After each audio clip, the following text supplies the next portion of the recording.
Hello my dear students. तो कैसे हो आप सब लोग? आई होप कि आप सब लोग बहुत अच्छे होंगे और लगातार अपनी स्टडी कंटिन्यू रख रहे होंगे, आने वाले एग्जाम के लिए प्रिपेयर हो रहे होंगे, मजबूती से काम कर रहे होंगे। और आने वाला समय आपका है, बस ये समय आप अपना बना लीजिए।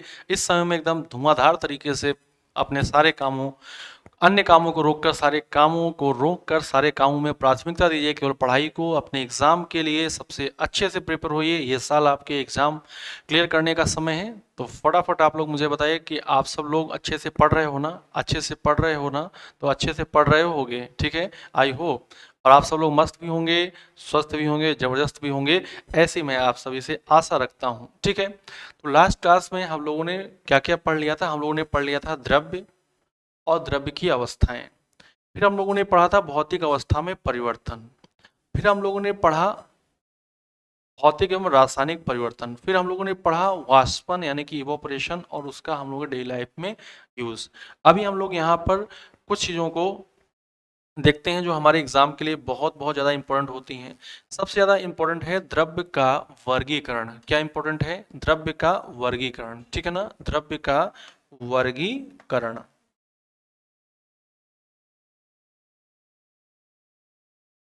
ये है हम लोगों का आज का टॉपिक, द्रव्य का वर्गीकरण। इससे छोटा कोई टॉपिक हो ही नहीं सकता, इससे आसान कुछ हो ही नहीं सकता। चूंकि आपके एग्जाम में यहाँ से प्रश्न आने की संभावना है, इसलिए मैं आपको इस टॉपिक को थोड़ा सा पढ़ा देता हूँ। द्रव्य का वर्गीकरण यानी कि आप इसे कहते हैं classification, classification of matter, classification of matter. हम लोगों ने मैटर के बारे में काफ़ी जानकारी प्राप्त कर ली है। एक बार मैं फिर से आपको बता देता हूँ कि जो मैटर है वो क्या है। वो मैटर नहीं है जो आप सब लोग आपस में क्रिएट कर लिया करते हो, जिसके चलते बहुत से नुकसान, बहुत से समस्याओं से हमें जूझना पड़ता है। द्रव्य यानी कि मैटर क्या है? कोई भी संरचना, ब्रह्मांड में कोई भी संरचना जिसमें क्या मिलेगा? जिसमें द्रव्यमान मिलेगा और जो स्थान घेरने वाली होगी। स्थान घेरने का मतलब है जिसमें आयतन होगा, वो सब क्या कहलाएंगे? द्रव्य कहलाएंगे। और द्रव्य जो है ये सूक्ष्म कणों से मिलकर बना है। द्रव्य जो है सूक्ष्म कणों से मिलकर बना है, जिनको आगे चलकर हम लोग परमाणु और अणु के नाम से जानने वाले हैं, जिनको हम लोग परमाणु या अणु के नाम से जानने वाले हैं। द्रव्य का वर्गीकरण यानी क्लासिफिकेशन ऑफ मैटर्स, है ना? द्रव्य का जो वर्गीकरण है वो तीन भागों में किया गया है। कितने भागों में किया गया है? तीन भागों में किया गया है। आइए उन तीनों भागों को हम लोग यहाँ पर देख लें। आइए उन तीनों भागों को हम लोग यहाँ पर देख लेते हैं।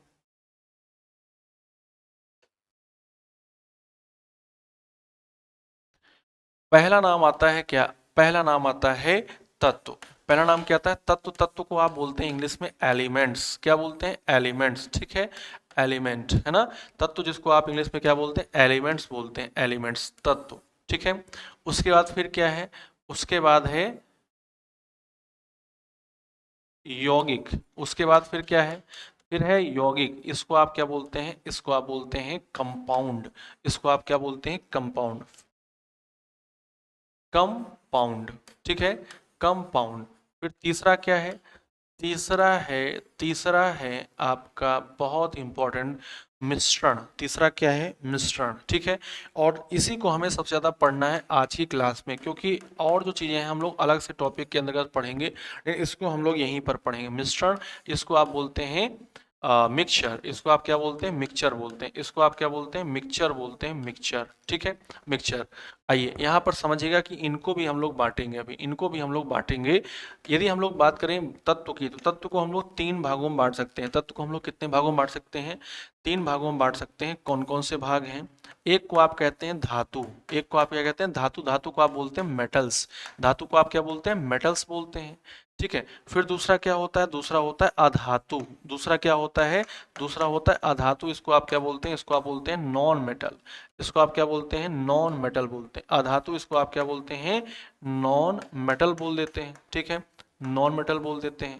और तीसरा क्या है? तीसरा है उपधातु। तीसरा क्या है?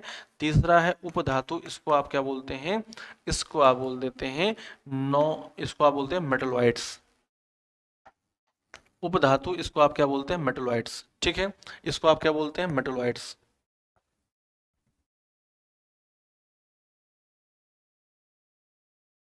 उपधातु, इसको आप क्या बोलते हैं? मेटलॉइड्स, ठीक है। इन सबको हम लोग विस्तृत चर्चा करने वाले हैं एक अलग चैप्टर में। एक अलग चैप्टर में हम लोग इनको पढ़ेंगे, मेटलॉइड्स, ठीक है। इनको तत्वों को हम लोग पढ़ेंगे। धातु अधातु ये तो हम लोग का टॉपिक होगा, और उपधातु क्या होंगे, जो धातु और अधातु दोनों के लक्षणों को प्रदर्शित करते हो, धातु और धातु दोनों के क्या करते हो, दोनों गुणों को प्रदर्शित करते हो, उनको हम लोग क्या कहेंगे, उपधातु कहेंगे। उनको हम लोग क्या कहेंगे, उनको हम लोग उपधातु कहेंगे। तो तत्वों को आप तीन भागों में बांट सकते हैं, एक इसमें धातु में, और एक इसमें अधातु में, और तीसरा किसमें, उपधातु में। इनमें सबसे ज्यादा संख्या किसकी होती है, इनमें सबसे ज्यादा संख्या होती है धातुओं की, है ना। संख्या किसकी सबसे ज्यादा होगी, सबसे ज्यादा संख्या में क्या होंगे, नोट करके यदि आप लिखना चाहें तो यहां लिख सकते हैं, नोट करके, संख्या में, संख्या में, संख्या में सबसे ज्यादा संख्या किसकी होगी, सबसे ज्यादा संख्या होगी धातुओं की। सबसे ज्यादा संख्या में क्या होंगी, धातुएं होंगी। उसके बाद फिर क्या होंगी, अधातुएं होंगी। धातुओं की संख्या लगभग 91 करीब है, और अधातुओं की संख्या लगभग 20 है, 20 अधातुएं। और फिर क्या होगा, फिर उपधातुएं होंगी, इनकी संख्या मात्र और मात्र कितनी है, 7 है ना। उपधातुएं हैं, यानी कि मेटलॉइड्स है। ये आपका यहां से एक पॉइंट निकला, ठीक है। संख्या धातुओं की ज्यादा है, संख्या किसकी ज्यादा है, धातुओं की ज्यादा है, धातुओं की संख्या ज्यादा है, फिर अधातुओं की है, फिर किसकी, उपधातुओं की है। लेकिन यहाँ पर एक बहुत ही शानदार एक प्रश्न बनता है कि ब्रह्मांड में सर्वाधिक मात्रा में कौन उपस्थित है, ठीक है ना। ब्रह्मांड में सर्वाधिक मात्रा में कौन उपस्थित है, ब्रह्मांड में, ब्रह्मांड में, ब्रह्मांड में सर्वाधिक मात्रा में, ब्रह्मांड में सर्वाधिक मात्रा में, ब्रह्मांड में सर्वाधिक मात्रा में, ब्रह्मांड में सर्वाधिक मात्रा में उपस्थित तत्व, ब्रह्मांड में सर्वाधिक मात्रा में उपस्थित तत्व। तत्व में क्या हो सकता है, धातु हो सकता है, अधातु हो सकता है, और क्या हो सकता है, उपधातु हो सकता है। तो यहां पर ध्यान रखिएगा कि ब्रह्मांड में सर्वाधिक मात्रा में उपस्थित तत्व जो है, तत्व यहाँ पर है, उपस्थित तत्व जो है वो एक अधातु है, जिसका नाम क्या है, हाइड्रोजन। ब्रह्मांड में सर्वाधिक मात्रा में उपस्थित तत्व का नाम क्या है, अधातु है, और उस अधातु का नाम क्या है, हाइड्रोजन। ध्यान रखिएगा, ब्रह्मांड में सर्वाधिक मात्रा किसकी है, एक अधातु की है, हाइड्रोजन की है, किसकी है, हाइड्रोजन की है, अधातु की है। ब्लो क्लियर हो रही है बात। देखो, संख्या किसकी ज्यादा है, संख्या धातु की ज्यादा है, फिर उसके बाद अधातु की ज्यादा है, फिर उपधातु की ज्यादा है। लेकिन यदि आपसे पूछा जाए कि ब्रह्मांड में सर्वाधिक मात्रा में कौन सा तत्व उपस्थित है, ब्रह्मांड में सर्वाधिक मात्रा में उपस्थित तत्व कौन सा है, तो उसका नाम क्या है, हाइड्रोजन। उसका नाम क्या है, हाइड्रोजन। ब्रह्मांड में सर्वाधिक मात्रा में उपस्थित तत्व कौन सा है, हाइड्रोजन है। ब्रह्मांड में सर्वाधिक मात्रा में उपस्थित तत्व कौन सा है, हाइड्रोजन, जो कि क्या है, अधातु है, जो कि क्या है, एक अधातु है। क्लियर हो पा रही बात, बोलो फटाफट, क्या इतनी बात क्लियर हो जा रही है, टेल मी। इसके बाद यदि हम लोग बात करें अपनी पृथ्वी की, तो पृथ्वी में क्या है, पृथ्वी की पृथ्वी की आंतरिक संरचनाओं की बात करें तो पृथ्वी पर कितनी आंतरिक संरचनाएं हैं, पृथ्वी की आंतरिक संरचनाएं को कितने भागों में बांटा गया है। तो पृथ्वी की आंतरिक संरचना को हम लोग बांट सकते हैं तीन भागों में। पृथ्वी की आंतरिक संरचना को हम लोग कितने भागों में बांट सकते हैं, तीन भागों में बांट सकते हैं, ठीक है, तीन भागों में बांट सकते हैं। अभी देख लीजिए अच्छे से, बढ़िया से। एक हो गया,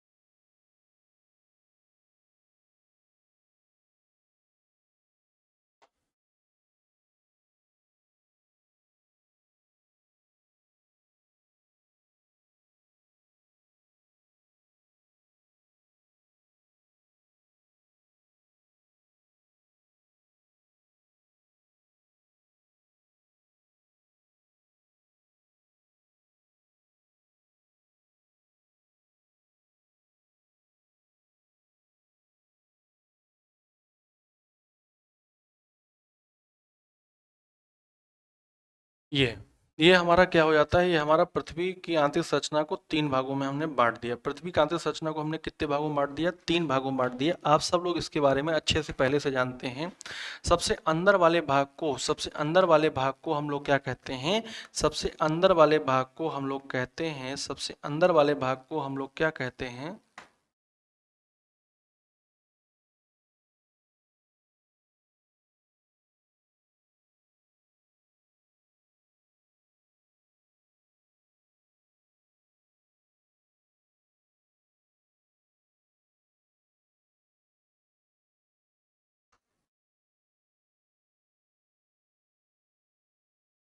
ये सबसे अंदर वाले भाग को आप क्या कहते हैं? सबसे अंदर वाले भाग को आप कहते हैं कोर या क्रोड, है ना। सबसे अंदर वाले भाग को आप क्या कहते हैं? कोर कहते हैं, या हिंदी में क्रोड कहते हैं और इंग्लिश में क्या कहते हैं? कोर कहते हैं। हिंदी में क्या कहते हैं? हिंदी में आप क्रोड कहेंगे और इंग्लिश में आप क्या कहते हैं? कोर कहते हैं। क्या कहते हैं? कोर कहते हैं। समझ गए हैं? ये जो बीच वाला भाग है इसको आप क्या कहते हैं? इसको आप बोलते हैं मेंटल। इसको आप क्या बोलते हैं? मेंटल कहते हैं। और इसी को आप बोलते हैं मेंटल। क्या बोलते हैं इंग्लिश में? मेंटल बोलते हैं। ऊपर वाले पार्ट को, सबसे ऊपर वाली जो पतली, सबसे पतली परत है उसको आप क्या बोलते हैं? भूपर्पटी बोलते हैं। क्या बोलते हैं? भूपर्पटी। इसको आप क्या बोलते हैं? इसको आप बोलते हैं क्रस्ट। इसको आप क्या बोलते हैं? क्रस्ट बोलते हैं। ठीक है। वैसे हमारी पृथ्वी की जो त्रिज्या है, हमारी जो पृथ्वी की त्रिज्या है ये कितनी है? ये 6400 किलोमीटर के मतलब वैसे 6371 है, लेकिन फॉर कैलकुलेशन पर्पज की कैलकुलेशन आसानी से हो सके हम लोग 6400 मान लेते हैं। तो जब आप जीरो से लगभग कितना रहेंगे? जीरो से लेकर 35 तक रहेंगे, जीरो से लेकर 30 किलोमीटर तक रहेंगे, तो क्या पड़ेगी आपको? तो पड़ेगी भूपर्पटी। लेकिन कभी कभी साइंटिस्ट ने इसकी जो मैक्सिमम डेप्थ मान ली है वो कितनी मान ली है? 100 किलोमीटर तक मान ली है। यानी कि जीरो से लेकर, यानी कि सतह से जब आप क्या करेंगे? सतह से जब आप चलेंगे 100 किलोमीटर गहराई तक, जब आप सतह से 100 किलोमीटर गहराई तक, यहाँ पर आप सरफेस पर हैं। ये क्या है? ये सरफेस है। ये क्या है? सरफेस है। और सरफेस से जब आप सेंटर की ओर चलेंगे, सरफेस से जब आप सेंटर की ओर चलेंगे तो टोटल कितना है? सरफेस से जब आप सेंटर की ओर चलेंगे तो टोटल कितना है? 6400 किलोमीटर है। कितना है? 6400 किलोमीटर है। ये टोटल कितना है? टोटल है 6400 किलोमीटर। ये टोटल कितना है? 6400 किलोमीटर। लाइए इसको एक लाइन से बना देता हूँ।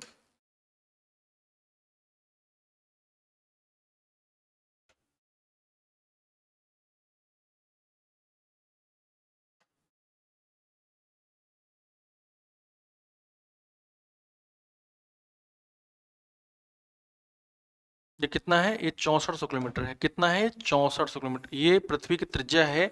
कितने सौ किलोमीटर? 6400 किलोमीटर। अब यहाँ पर देखिए, यहाँ से जब हम लोग स्टार्ट करते हैं, सतह से स्टार्ट करते हैं, तो जीरो से स्टार्ट करते हैं। कितने से स्टार्ट करते हैं? जीरो से स्टार्ट करते हैं। जीरो से लेकर 30 किलोमीटर तक, या जीरो से लेकर आप 100 किलोमीटर तक मैक्सिमम जाएंगे, तो आप किस परत में रहेंगे? भूपर्पटी पर रहेंगे या क्रस्ट पर रहेंगे? भूपर्पटी पर रहेंगे, क्रस्ट पर रहेंगे। फिर आप मैक्सिमम कितना पहुंच गए? 100 किलोमीटर पहुंच गए। मैक्सिमम कितना पहुंच गए? 100 किलोमीटर पहुंच गए। 100 किलोमीटर से लेकर 2900 किलोमीटर तक, 100 किलोमीटर से लेकर 2900 किलोमीटर तक आप कौन सी परत में रहेंगे? 100 किलोमीटर से लेकर आप 2900 किलोमीटर तक कौन सी परत में रहेंगे? 100 किलोमीटर से लेकर आप 2900 किलोमीटर के बीच में कौन सी परत में रहेंगे? आप मेंटल में रहेंगे। और उसके बाद जब आप 2900 से ऊपर बढ़ेंगे, 2900 से ऊपर बढ़ेंगे, तो कहाँ तक? 2900 से लेकर आप पूरा 6400 किलोमीटर तक कहाँ पहुंच जाएंगे? 2900 से लेकर 6400 किलोमीटर तक के भाग को आप क्या कहते हैं? क्रोड कहते हैं, कोर कहते हैं। ठीक है। क्रोड कहते हैं या फिर क्या कहते हैं? कोर कहते हैं। क्लियर हो रही है बात? बोलो। क्रोड कहते हैं या फिर क्या कहते हैं? कोर कहते हैं। इसमें भी दो भाग हो जाते हैं। इसमें भी दो भाग हो जाते हैं। एक को आप कहते हैं बाह्य कोर और एक को आप क्या कहते हैं? Inner core. बाह्य कोर पहले मिलेगा, कोर अब पहले मिलेगा, इनर कोर बाद में मिलेगा। यानी कि आंतरिक कोर क्या होगा? बाद में मिलेगा। एक को आप बाह्य कोर कहते हैं और दूसरे को आप क्या कहते हैं? दूसरे को आप कहते हैं आंतरिक कोर। दूसरे को आप क्या कहते हैं? आंतरिक कोर कहते हैं। आप कितना मैक्सिमम मेंटल में गए थे? 2900। तो 2900 से लेकर कितने तक जाएंगे?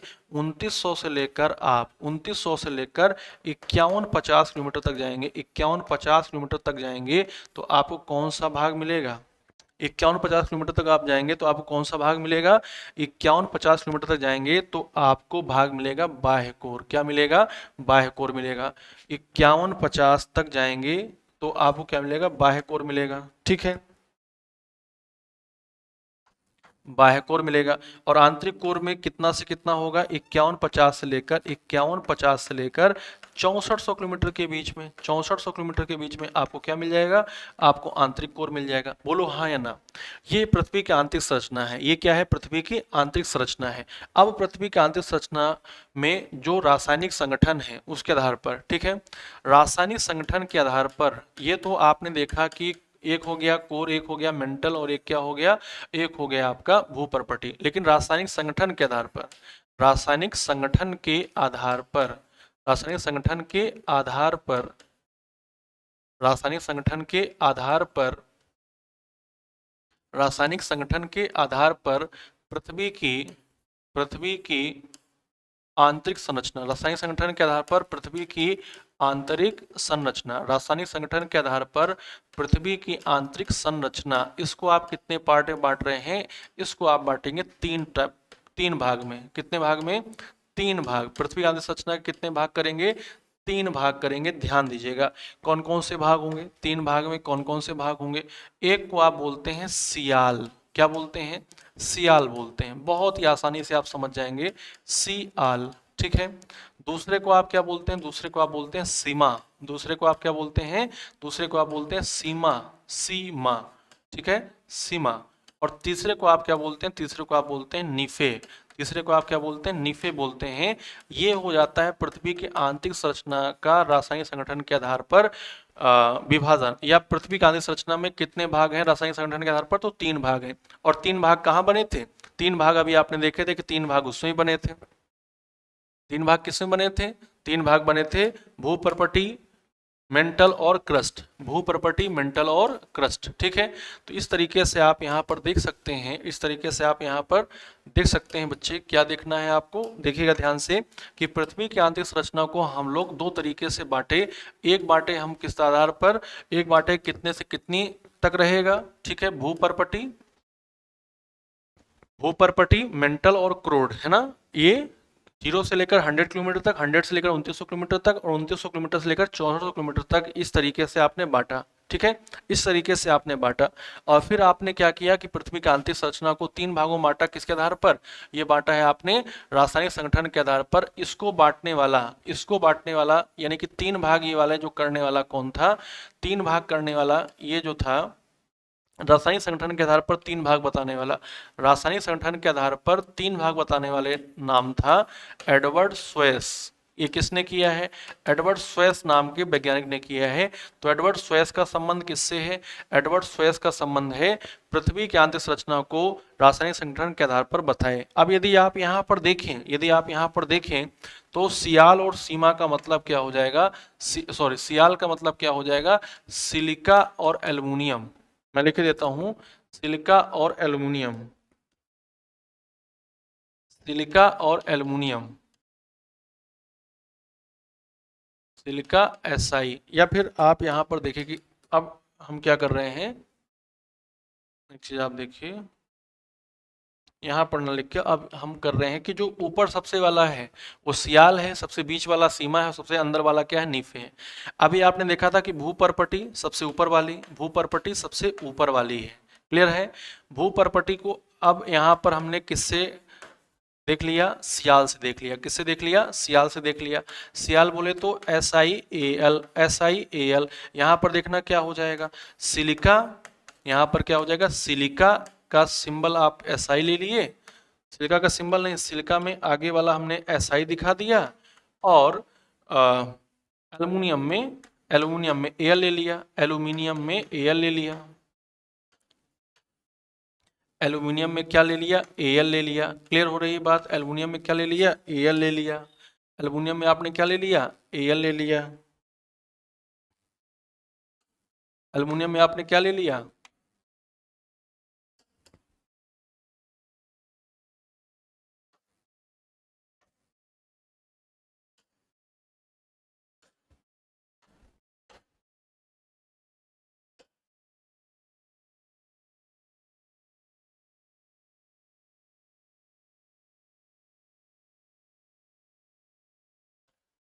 एल्युमिनियम का आपने Al ले लिया। तो भूपर्पटी में आप देखिए क्या है? सियाल है। भूपर्पटी क्या है? सियाल है। क्लियर हो रही बात? भूपर्पटी में क्या है? सियाल है, जिसमें कि सिलिका और एल्युमिनियम है। जिसमें क्या है? सिलिका और एल्युमिनियम है। क्लियर हो पाएगा? सिलिका और एल्युमिनियम है। अब दूसरी जो थी उसका नाम क्या था? उसका नाम था मेंटल। दूसरी वाली परत का नाम क्या था? मेंटल। दूसरी वाली परत का नाम क्या था? मेंटल। जिसमें आप कहेंगे क्या है? सिलिक सीमा है। क्या है? ये सीमा है। सीमा में क्या क्या हो जाएगा? सीमा में क्या क्या हो जाएगा? देखना ध्यान से। सीमा में हो जाएगा सिलिका, सीमा में क्या हो जाएगा? Silica, SI, SI। और दूसरा क्या हो जाएगा? दूसरा हो जाएगा मैग्नीशियम। दूसरा क्या हो जाएगा? दूसरा हो जाएगा मैग्नीशियम। दूसरा क्या हो जाएगा, दूसरा हो जाएगा मैग्नीशियम Mg। दूसरा क्या हो जाएगा, मैग्नीशियम यानी कि Mg हो जाएगा। दूसरा क्या हो जाएगा, मैग्नीशियम यानी कि Mg हो जाएगा।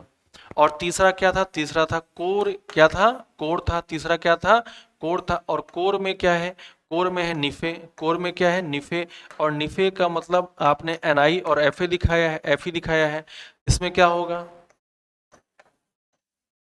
निकेल, Ni,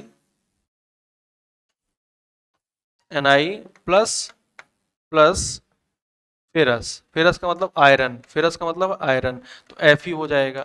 इस तरीके से आप यहाँ पर देख सकते हैं किस वाली प्रॉपर्टी, किस वाली परत में किसकी अधिकता है, किस वाली परत में किसकी अधिकता है। इतना सब देखने के बाद मैं आपको समझाना क्या चाह रहा हूँ उसको समझिएगा। मैं आपको समझाना क्या चाह रहा हूँ कि पूरे ब्रह्मांड में सर्वाधिक मात्रा में उपस्थित तत्व कौन सा है, हाइड्रोजन है, जो कि एक अधातु है।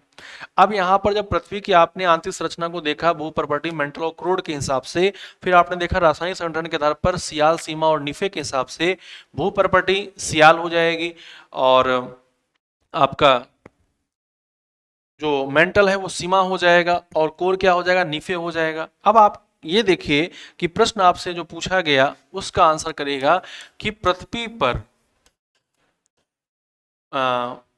भू पर्पटी पर भू पर्पटी पर भू पर्पटी पर सर्वाधिक मात्रा में उपस्थित तत्व। अभी हम तत्वों की तो बात किए हैं। देखो बेटा, शुरुआत तो आपने अभी द्रव्य का वर्गीकरण किया, क्लासिफिकेशन ऑफ मैटर्स किया है, उसमें आपने तत्व पढ़ा है। तत्व के बारे में हम लोग डिटेल में पढ़ेंगे। धातु, धातु और उपधातु के बारे में हम लोग अच्छे से पढ़ेंगे, अलग से टॉपिक में पढ़ेंगे। लेकिन यहाँ पर हम लोग क्या कर रहे हैं, एक जनरल इंफॉर्मेशन गैदर कर रहे हैं, जनरल इंफॉर्मेशन कलेक्ट कर रहे हैं कि पृथ्वी पर नहीं, भूपर्वतीय पर सर्वाधिक मात्रा में उपस्थित तत्व, पृथ्वी पर सर्वाधिक मात्रा में उपस्थित तत्व कौन सा है। अब देखो, भूपर्वतीय पर सर्वाधिक मात्रा में उपस्थित तत्व कौन सा है, ये आपका प्रश्न आया। भूपर्वतीय पर सर्वाधिक मात्रा में उपस्थित तत्व कौन सा है, ये प्रश्न आपका आया। तो जानते हैं आप में से सभी लोग सिलिका किसकी ओर जाएंगे, सियाल की ओर जाएंगे। सियाल का मतलब है सिलिका और एल्युमिनियम। तो वहां पर ऑप्शन क्या होगा, ऑप्शन होगा और आयरन, ऑप्शन होगा ऑक्सीजन, आयरन होगा ऑप्शन में, ऑप्शन में होगा ऑक्सीजन, ऑप्शन में होगा सिलिका, ऑप्शन में होगा एल्युमिनियम, ऑप्शन में होगा मैग्नीशियम, ऑप्शन में होगा निकेल। ये सब ऑप्शन में होंगे। ऑप्शन में होगा ऑक्सीजन। ठीक है, आप यहाँ पर ध्यान से देखिएगा कि आप सिलिका और एल्युमिनियम की ओर चले जाएंगे, सिलिका और एल्युमिनियम की ओर चले जाएंगे। लेकिन ध्यान रखिएगा, सिलिका जो है ये तत्व नहीं है, ये यौगिक है। सिलिका जो है तत्व नहीं है, क्या है, यौगिक है। SiO2, SiO2 ये क्या है, सिलिका है। SiO2 ये क्या है, सिलिका है। ध्यान दीजिएगा, SiO2 को हम लोग क्या बोलते हैं, SiO2 को हम लोग बोलते हैं सिलिका। सिलिका मतलब समझते हैं ना, सिलिका मतलब होता है बालू, है ना। तो इसमें दो तत्व हैं, एक Si है और दूसरा क्या है, दूसरा है ऑक्सीजन। दूसरा क्या है, ऑक्सीजन। ये जो तत्व है इसका नाम है सिलिकॉन। ये जो तत्व है इसका नाम क्या है, इसका नाम है सिलिकॉन। और यहाँ पर ऑक्सीजन को देखेंगे तो ऑक्सीजन तत्व है ना, ऑक्सीजन क्या है, तत्व है। ये क्या है, यहाँ पर ऑक्सीजन तत्व है, ये क्या है, ऑक्सीजन। तो ध्यान रखिएगा कि यदि हम लोग भूपर्पटी की बात करें, यदि हम लोग क्रस्ट की बात करें, तो क्रस्ट में सर्वाधिक मात्रा में उपस्थित जो तत्व है उसका नाम है बेटा ऑक्सीजन। सर्वाधिक मात्रा में उपस्थित तत्व कौन सा है, ऑक्सीजन। ऑक्सीजन जितना वायुमंडल में नहीं है, ऑक्सीजन जितना वायुमंडल में नहीं है, उससे कहीं अधिक मात्रा में कहाँ उपस्थित है, 46.8% के लगभग, 46.8% के लगभग कहाँ उपस्थित है, भूपर्वटी पर उपस्थित है। ये इसलिए प्रश्न करा रहे हैं क्योंकि आप गलती करोगे। ये ऐसे पॉइंट्स मैं आपको इसलिए डिस्कस कर रहा हूं क्योंकि आप गलती करोगे। अब बात कर लें हम लोग संपूर्ण पृथ्वी की। जैसे संपूर्ण पृथ्वी की बात करते हैं, संपूर्ण पृथ्वी, संपूर्ण पृथ्वी की बात करते हैं, तो संपूर्ण पृथ्वी का मतलब क्या हो जाता है, संपूर्ण पृथ्वी का मतलब होता है इसमें आपका तीनों आ जाएगा। कौन आ जाएगा, इसमें आपका क्रस्ट आ जाएगा, क्रस्ट प्लस मेंटल आ जाएगा, मेंटल आ जाएगा, और कौन आ जाएगा, प्लस कोर आ जाएगा। तीनों आ जाएंगे, तीनों आ जाएंगे कि नहीं आ जाएंगे, बोलो बच्चे, तीनों आ जाएंगे। यानी कि क्रस्ट, मेंटल और कोर ये तीनों आ जाएंगे, क्रस्ट, मेंटल और ये क्या हो जाएगा, तीनों आ जाएंगे। तो संपूर्ण पृथ्वी पर, संपूर्ण पृथ्वी पर सर्वाधिक मात्रा में संपूर्ण पृथ्वी पर सर्वाधिक मात्रा में उपस्थित तत्व, संपूर्ण पृथ्वी पर सर्वाधिक मात्रा में उपस्थित तत्व कौन सा होगा? सर्वाधिक मात्रा में उपस्थित तत्व कौन सा होगा? फटाफट बता दो। पृथ्वी पर संपूर्ण पृथ्वी पर सर्वाधिक मात्रा में उपस्थित तत्व कौन सा होगा? उपस्थित तत्व कौन सा होगा? फटाफट बता दो। तो संपूर्ण पृथ्वी पर जब बात करेंगे तो क्रस्ट, मेंटल और कोर की बात करेंगे। अब इसमें सेम ऑप्शन है, सिलिकॉन, मैग्नीशियम, ऑक्सीजन, आपका निकेल, आयरन, ये सारे के सारे ऑप्शंस हैं, ठीक है, एल्युमिनियम, ये सारे सारे ऑप्शन हैं। तो यहाँ पर सबसे अधिक मात्रा में कौन होता है? लोहा होता है। कौन होता है? लोहा, यानी कि आयरन। लगभग 35% करीब कौन होगा? लगभग 35% कौन मिलेगा आपको? लोहा मिलेगा। क्या मिलेगा? लोहा। तो देखिए, भू प्रॉपर्टी पर सर्वाधिक मात्रा में उपस्थित तत्व कौन सा है? ऑक्सीजन है। और संपूर्ण पृथ्वी पर सर्वाधिक मात्रा में उपस्थित तत्व कौन सा है? लोहा है। और यदि हम लोग बात करें किसकी, यदि हम लोग बात करें ब्रह्मांड की, तो ब्रह्मांड में सर्वाधिक मात्रा में उपस्थित तत्व कौन सा है? हाइड्रोजन है। अब ये देखो, ये जो ऑक्सीजन है ये अधातु है। ऑक्सीजन क्या है? ऑक्सीजन है अधातु। ध्यान दीजिएगा बच्चा, जो ऑक्सीजन है बच्चे, ये क्या है? अधातु है, अधातु है। और जो आपका ये है, जो लोहा है, ये क्या है? ये धातु है। ये क्या है? धातु है। समझ पा रहे हो? क्या मैं आपको समझा पा रहा हूं बच्चे? क्या मैं आपको समझा पा रहा हूं? फटाफट बताइएगा, क्या मैं आपको समझा पा रहा हूं कि नहीं?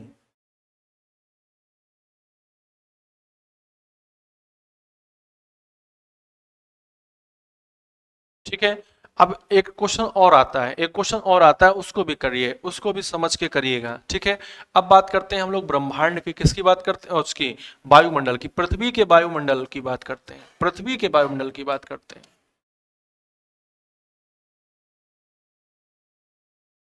पृथ्वी के वायुमंडल में सर्वाधिक मात्रा में उपस्थित तत्व, वायुमंडल में पृथ्वी के वायुमंडल में पृथ्वी के वायुमंडल में पृथ्वी के वायुमंडल में सर्वाधिक मात्रा में पृथ्वी के वायुमंडल में सर्वाधिक मात्रा में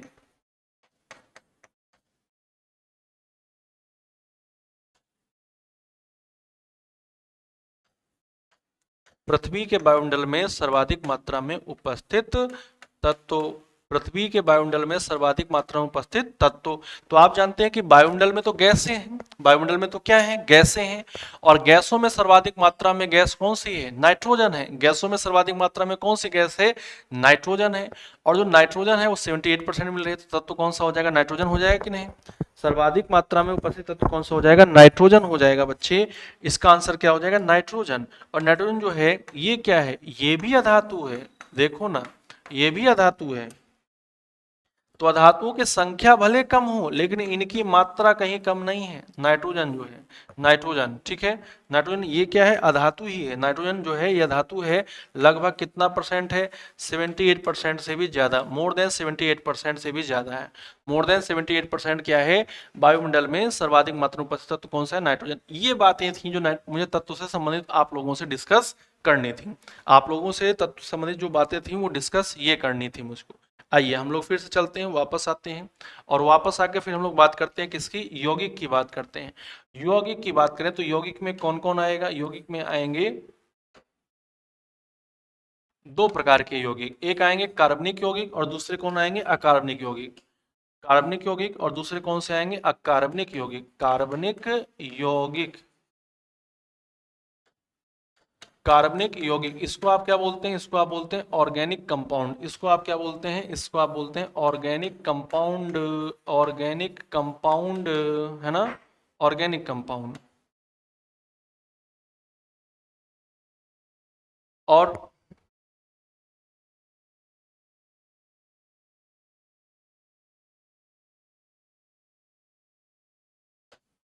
दूसरा क्या होगा? दूसरा क्या होगा? अकार्बनिक यौगिक। अकार्बनिक यौगिक हो जाएगा, अकार्बनिक यौगिक हो जाएगा,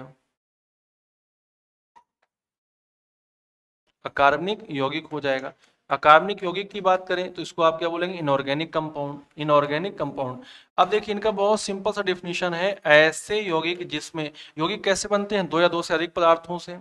दो या दो से अधिक पदार्थों से क्या बनेंगे, यौगिक बनेंगे। तो यौगिक ऐसे यौगिक जिसमें कि कार्बन की उपस्थिति मस्ट है, कार्बन जरूर उपस्थित होगा, वो कार्बनिक यौगिक होंगे। जिसमें कार्बन उपस्थित नहीं होगा वो अकार्बनिक यौगिक होंगे। इनऑर्गेनिक कंपाउंड्स, ठीक है, इनऑर्गेनिक कंपाउंड्स हो जाएंगे, इनऑर्गेनिक कंपाउंड्स हो जाएंगे। बोलो बच्चे, इनऑर्गेनिक कंपाउंड्स हो जाएंगे। टेल मी, क्या बात समझ में आई? अब बात कर लें हम लोग किसकी, मिश्रण की बात कर लें। किसकी बात कर लें हम लोग, मिश्रण की बात कर लें, मिक्सचर की बात कर लें।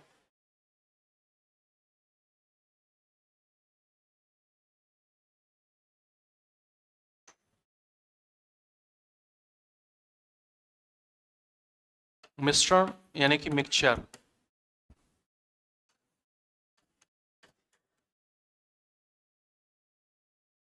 और मिश्रण में कौन कौन आएगा, मिश्रण में आएंगे दो। एक का नाम होगा समांगी मिश्रण, समांगी मिश्रण। बोलो ना, एक का नाम क्या होगा, समांगी मिश्रण, समांगी मिश्रण।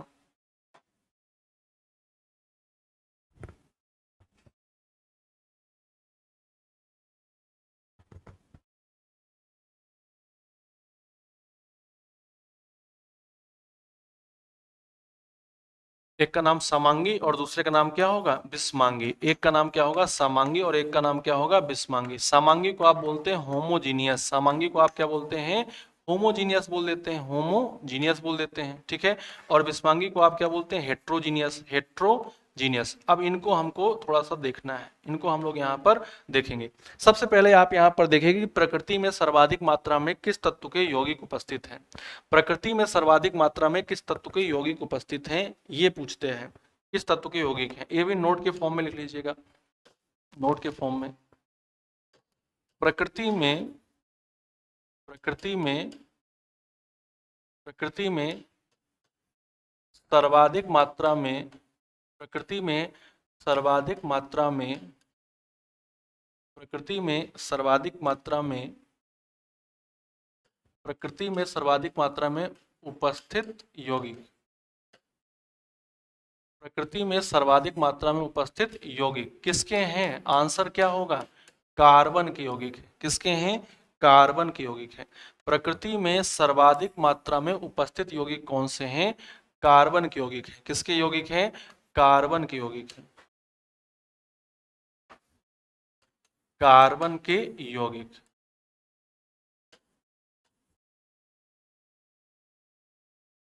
कार्बन के यौगिक हैं। और कार्बन भी क्या है, कार्बन भी आपको बता दें कि ये भी क्या है, अधातु है। कार्बन भी क्या है, अधातु है। क्लियर हो रही है कुछ बात, कार्बन भी क्या है, अधातु है। कार्बन भी क्या है, एक अधातु है। बोलो बच्चे, क्या इतनी बात आप सब लोगों के द्वारा क्लियर कर ली गई, क्या इतनी बात आप लोगों ने अच्छे से समझ ली। प्रकृति में सर्वाधिक मात्रा में उपस्थित यौगिक कौन से हैं, कार्बन के यौगिक हैं। कौन से यौगिक हैं, कार्बन के यौगिक हैं। फटाफट बताइए, क्लियर हो गया है। चलो अब हम लोग क्या करेंगे, अब हम लोग जो मिश्रण है समांगी और विस्मांगी, उन पर हम लोग थोड़ी सी बात करेंगे। समांगी और विस्मांगी पर हम लोग थोड़ी सी बात करेंगे। तो ये थोड़ा सा नॉर्मल जनरल इंट्रोडक्शन था। यहाँ से आप जो अभी पढ़ रहे हो ना, आप समझ लो आपके एग्जाम में एकदम प्रश्न धरे हुए मिलेंगे। यहीं से प्रश्नों को उठा लिया जाएगा कि लो हम तुम्हारे नोट से प्रश्नों को कर रहे हैं, ठीक है, हम तुम्हारे नोट से प्रश्नों को कर रहे हैं। क्लियर हो रही बात, हम तुम्हारे नोट से प्रश्नों को कर रहे हैं। ओके, ये हो गया। कार्बन के यौगिक मिलते हैं, कार्बनिक यौगिक मिलते हैं। अब हम लोग बात करते हैं किसकी, हम लोग बात करते हैं समांगी मिश्रण की।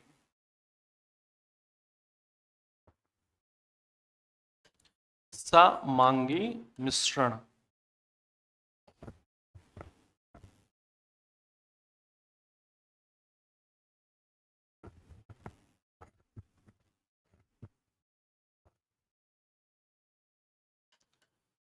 समांगी मिश्रण, ठीक है। समांगी मिश्रण, समांगी मिश्रण को आप बोलते हैं homogeneous mixture, homogeneous mixture, homogeneous mixture. Mixture क्या होता है, दो या दो से अधिक पदार्थों का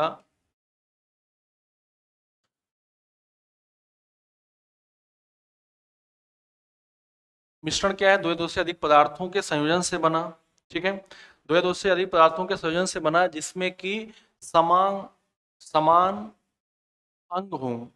आप देखो समांगी लिखा है, समान अंग, हर जगह समान हो। चाहे आप सब समझिएगा, यदि हम लोग मिश्रण से चाहे हम लोग इतना ले लें चाहे इतना ले लें, हर जगह पर क्या होगा कि जो उसके जो अवयव हैं, जो उसके अवयव हैं वो क्या होना चाहिए, हर जगह पर समान रहना चाहिए। अवयवों का जो संगठन है वो हमेशा क्या रहना चाहिए, हमेशा हर जगह समान रहना चाहिए। तो मैं आप लिख रहा हूं, देखिएगा समझिएगा क्या है। दो या दो से अधिक पदार्थों, दो या दो या दो से अधिक पदार्थों, दो या दो से अधिक पदार्थों, दो या दो से अधिक अधिक पदार्थों से, दो या दो से अधिक पदार्थों से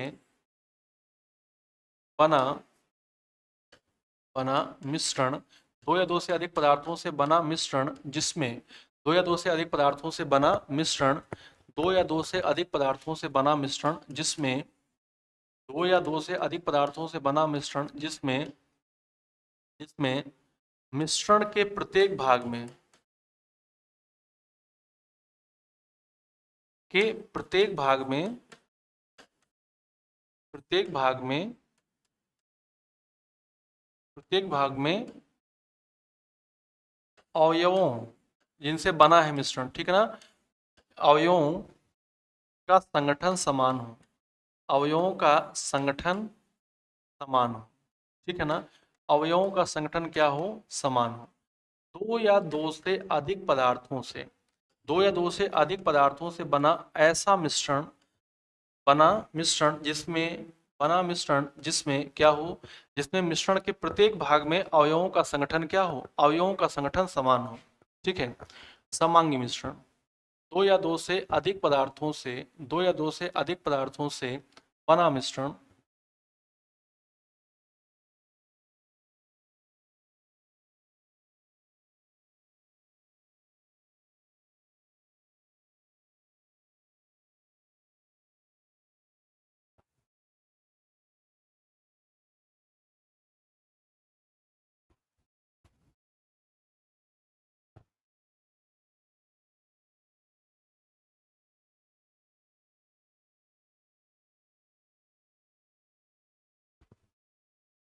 समांगी मिश्रण को आप देख रहे थे, दो या दो से अधिक पदार्थों से बना मिश्रण जिसमें मिश्रण के प्रत्येक भाग में अवयवों का संगठन क्या हो, समान हो, अवयवों का संगठन क्या हो, समान हो। अब जरा यहाँ पर देखिए, थोड़ा सा कुछ एग्जांपल्स के थ्रू समझिए इस चीज को, एग्जांपल्स के थ्रू समझिएगा। एग्जांपल्स में मैंने नाम लिया किसका, एग्जांपल्स में नाम लिया, एग्जाम्पल में नाम लिया किसका, जल एवं चीनी का मिश्रण, जल एवं चीनी का मिश्रण, थोड़ा जल एवं चीनी का मिश्रण। आप मुझे बताइए, जल एवं चीनी का मिश्रण है, ये कैसा जल एवं चीनी का मिश्रण है, इसमें क्या किया है आपने, जल को, जल में अच्छी तरीके से चीनी को मिला लिया है, जल में अच्छी तरीके से क्या किया है, चीनी को मिला लिया है, जल में अच्छी तरीके से चीनी को मिला लिया है बच्चे।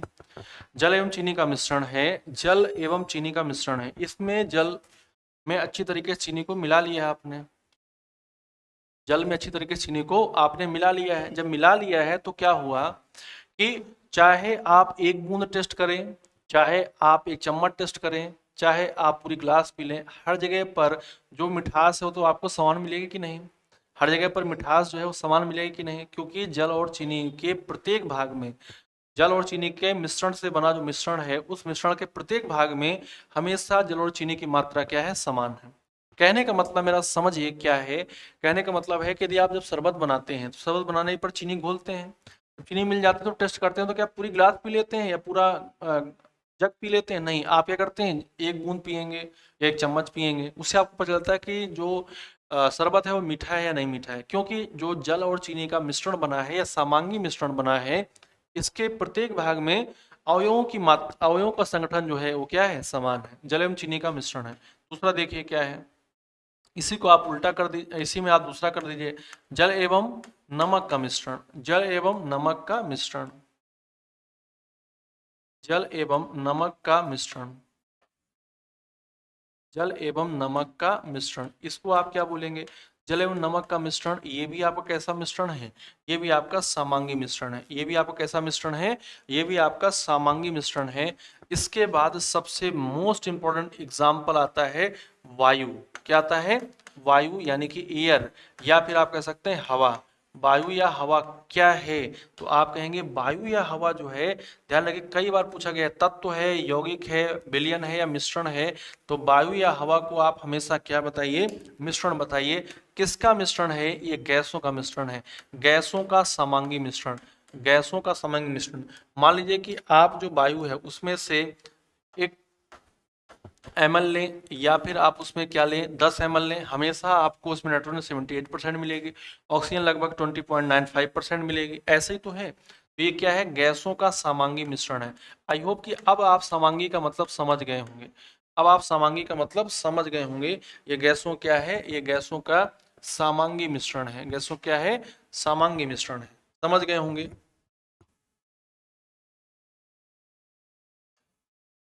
वायु या हवा क्या है? गैसों का समांगी मिश्रण है। समांगी मिश्रण, गैसों का समांगी मिश्रण है। बोलो क्लियर हो रही है बात? फटाफट बताइए।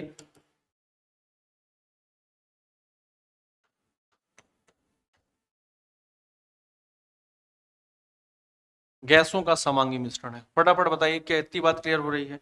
वायु या हवा के बारे में आपसे जब पूछेगा तो आप बता दोगे कि नहीं बता लोगे?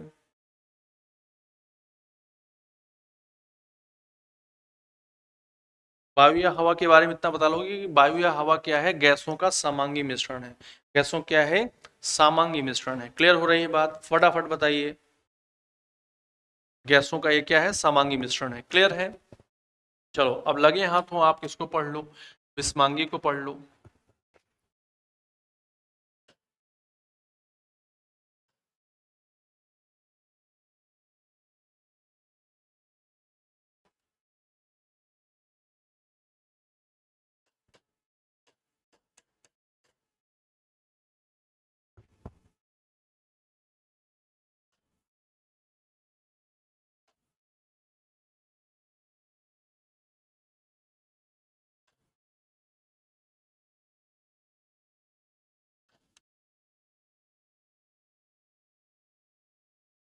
विस्मांगी मिश्रण यानी कि हेट्रोजीनियस मिक्सचर। विस्मांगी मिश्रण यानी कि हेट्रोजीनियस मिक्सचर। क्लियर हो रही है बात? ये विस्मांगी मिश्रण क्या है? तो आप कहेंगे दो या दो से अधिक पदार्थों का ऐसा मिश्रण जिसके प्रत्येक भाग में अवयवों का जो रासायनिक संगठन हो ये समान ना हो। ठीक है, यहाँ पर देखिए दो या दो से अधिक, दो या दो से अधिक, दो या दो से अधिक, दो या दो से अधिक पदार्थों का, दो या दो से अधिक पदार्थों का, पदार्थों का ऐसा मिश्रण, ऐसा मिश्रण, दो या दो से अधिक पदार्थों का ऐसा मिश्रण जिसमें, जिसमें दो या दो से अधिक पदार्थों का ऐसा मिश्रण जिसमें मिश्रण के प्रत्येक भाग में,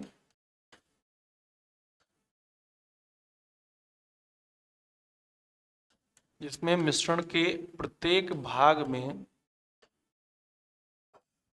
जिसमें मिश्रण के प्रत्येक भाग में, प्रत्येक भाग में अवयवों का, प्रत्येक भाग में अवयवों का,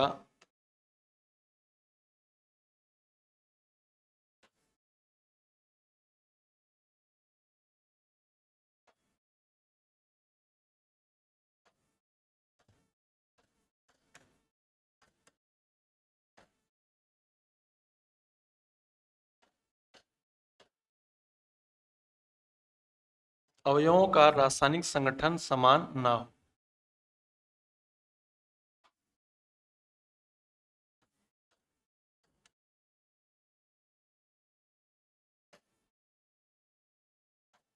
अवयवों का रासायनिक संगठन समान ना हो। तो देखिए दो या दो से अधिक पदार्थों का ऐसा मिश्रण जिसमें मिश्रण के प्रत्येक भाग में अवयवों का रासायनिक संगठन समान ना हो, अवयवों का रासायनिक संगठन समान ना हो, उसे आप क्या बोलेंगे? विस्मांगी मिश्रण बोल देंगे। उसे आप क्या बोल देंगे?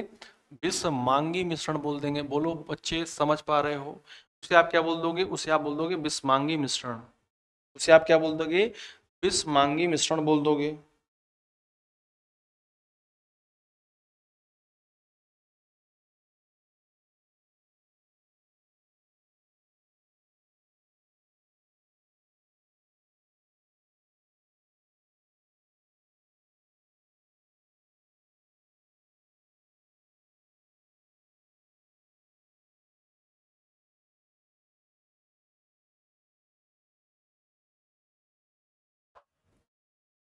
उसे आप क्या बोल दोगे, बिस्मांगी मिश्रण। अब जैसे यहाँ पर एक एग्जाम्पल समझिएगा, एग्जाम्पल के थ्रू बहुत आसानी से आप समझ जाएंगे, एग्जाम्पल के थ्रू बहुत आसानी से आप समझ जाएंगे। एग्जाम्पल जैसे हम कहें कि जल एवं बालू का मिश्रण, जल एवं बालू का मिश्रण। अब ये जल एवं बालू जो है, जब आप इसका मिश्रण बनाएंगे जल और बालू का, तो क्या होगा, बालू नीचे बैठ जाएगी और जल ऊपर रह जाएगा। अब यदि ऊपर का पार्ट यदि आप निकालते हैं, यदि ऊपर के मिश्रण में से आप निकालते हैं कुछ भी, तो वहां पर बालू की मात्रा नहीं, यदि नीचे निकालेंगे तो जल की मात्रा नहीं। इस प्रकार से प्रत्येक भाग में दोनों अवयवों का जो रासायनिक संगठन है वो समान नहीं है। जल एवं बालू का मिश्रण, ठीक है। इसके बाद दूसरा क्या होगा, अब आप देखिए जल एवं तेल का मिश्रण बता दीजिए, जल एवं तेल का मिश्रण, जल एवं तेल का मिश्रण, जल एवं तेल का मिश्रण।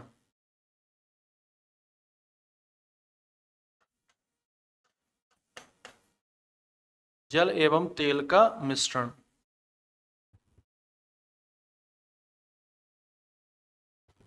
अब यदि आप जल और तेल को मिलाते हैं तो क्या होगा, तेल ऊपर आ जाता है और जल नीचे रह जाता है, ठीक है। जल के ऊपर क्या होता है, तेल तैरने लगता है। अब यदि ऊपर वाले पार्ट से लेंगे तो उसमें तेल होगा, नीचे वाले पार्ट से आप यदि मिश्रण से कुछ भी लेंगे तो उसमें जल रहेगा। यानी कि यहाँ पर भी समान नहीं है, यानी कि ये कैसा है, ये है आपका बिस्मांगी मिश्रण। ये कैसा है, आपका बिस्मांगी मिश्रण है, ठीक है। बिस्मांगी मिश्रण है, मेरी बात समझ पा रहे हैं, बिस्मांगी मिश्रण है।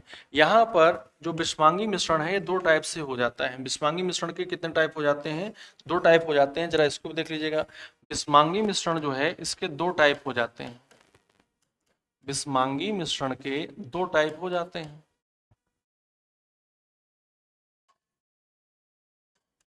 बिस्मांगी मिश्रण के कितने टाइप हो जाते हैं, दो टाइप हो जाते हैं। एक हो जाता है आपका निलंबन, निलंबन को आप क्या बोलते हैं, निलंबन को आप बोलते हैं सस्पेंशन, है ना। निलंबन को आप क्या बोलते हैं, निलंबन, निलंबन। इसको आप क्या बोलते हैं, सस्पेंशन।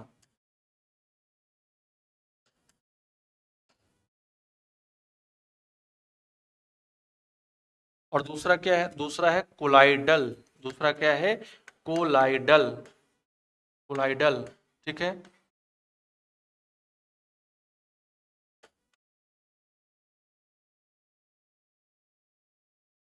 कोलाइडल, ठीक है। यहाँ पर आप देखिए इसके एग्जाम्पल आप समझ सकते हैं। यहाँ पर आपको मैंने बालू एवं जल का मिश्रण बताया, यहाँ पर मैंने आपको किसका बताया, यहाँ पर मैंने आपको बताया जल एवं तेल का मिश्रण, ठीक है। ऐसे बहुत से एग्जाम्पल्स आप देखेंगे जो बिस्मांगी मिश्रण के होते हैं, लेकिन हमको समझ में नहीं आते हैं, हमको समझ में नहीं आते हैं। जरा देखिए क्या क्या एग्जाम्पल हैं वो, एग्जाम्पल बिस्मांगी मिश्रण के जरा देखिएगा ध्यान से, ठीक है। बिस्मांगी मिश्रण के एग्जाम्पल देखिएगा। सबसे पहले हम लोग बात कर लें तो दूध हो गया, दूध हो गया, ठीक है। मक्खन हो गया, ठीक है। दूध हो गया, मक्खन हो गया या बटर हो गया। इसके बाद मलाई हो गया,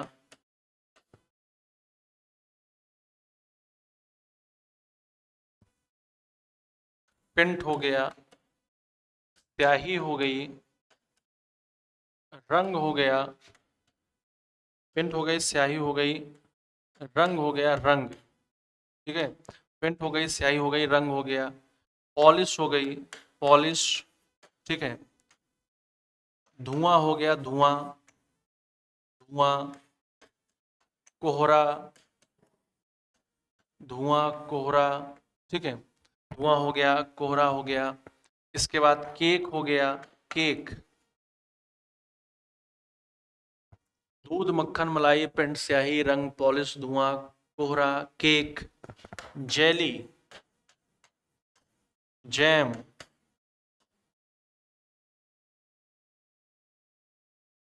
जेली हो गया, जैम हो गया, ये सब क्या है, दूध, मक्खन, मलाई, पेंट, स्याही, रंग, पॉलिश, धुआं, कोहरा, केक, जेली, जैम आदि, ये सब क्या है, ये सब हैं आपके, ये सब क्या है,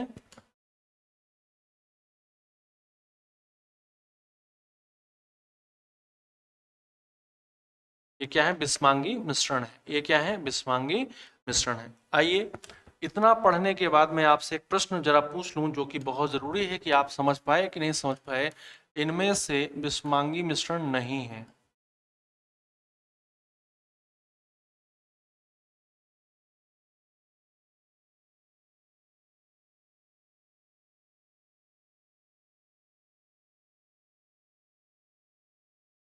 इनमें से बिस्मांगी मिश्रण नहीं है।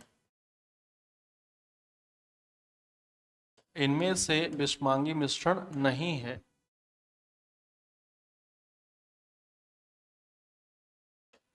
इनमें से बिस्मांगी मिश्रण नहीं है। Option A, option B, option C, option D. ठीक है, ऑप्शन ए में है दूध।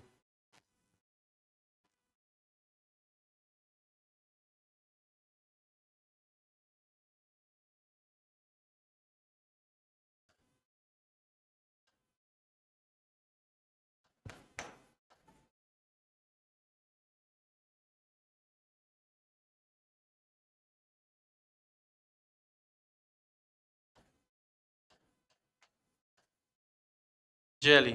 और फिर क्या है, फिर है आपका लास्ट में दूध, धुआं, जेली और हवा। आपसे पूछा है कि इनमें से बिस्मांगी मिश्रण नहीं है। आप हमेशा इस चीज पर ध्यान दीजिए, आप हमेशा इस चीज पर ध्यान दीजिए।